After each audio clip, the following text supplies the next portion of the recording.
Monsieur le député de Bourget, nous vous écoutons. Merci, Monsieur le Président. Avec un tout petit effort de mémoire, je me souviens de la dernière fois que la population du Québec a exprimé avec autant de virulence sa désapprobation. C'était à l'automne 2003, 6 mois à peine après l'élection du gouvernement libéral. Le murmure de désapprobation s'était alors mué en concert de désenchantement, du jamais vu après une si courte période de pouvoir. Un pouvoir arraché à coups de slogans du type « Nous sommes prêts ». Pourtant, 6 petits mois plus tard, nous pouvions déjà entendre, ici même, aux portes de notre Parlement, la voix de celles et ceux qui demandaient de stopper la démolition. Aujourd'hui, ce n'est plus seulement le monde syndical ou les organismes communautaires qui sont dans la rue. Ce sont de jeunes pères et de jeunes mères de famille, des personnes âgées, des travailleurs, des commerçants, bref, des Québécois de la classe moyenne qui sont découragés, voire dégoûtés, du sort que leur réserve le gouvernement libéral avec son dernier budget. Monsieur le Président, les lignes ouvertes explosent, les blogs ne blaguent plus et les courriels carburent frénétiquement à l'indignation. Au lendemain du budget, le quotidien Le Soleil titrait « Budget du Québec, la classe moyenne écopera ». Il ne peut en être autrement lorsque ce sont l'essence, la TVQ, l'électricité, les soins de santé et éventuellement des droits de scolarité qui augmentent ou augmenteront.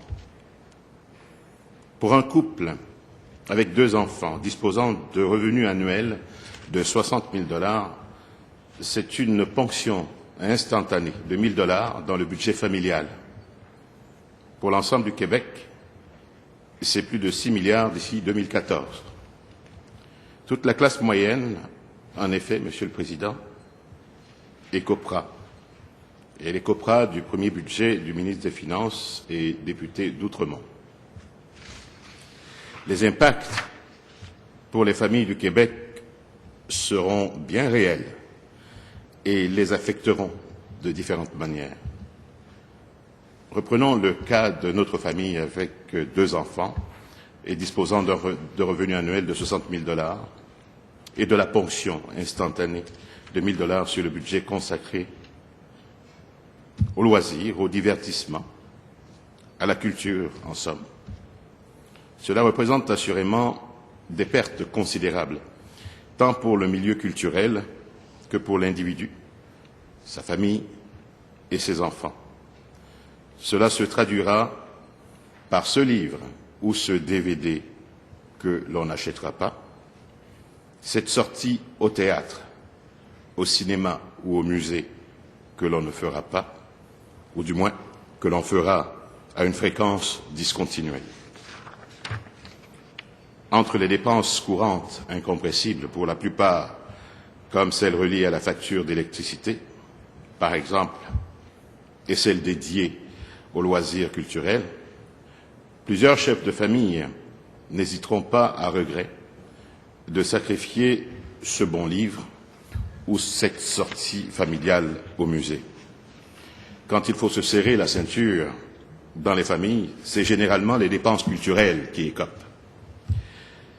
Ce sont également les artisans et les artistes du milieu culturel qui font partie de cette classe moyenne, travailleurs autonomes qu'ils sont, dont les revenus annuels sont parmi les plus bas, qui feront également les frais de ce budget brutal en raison de la déferlante de taxes, tarifs et impôts déguisés qui s'abat sur eux comme sur la grande majorité des Québécoises et des Québécois.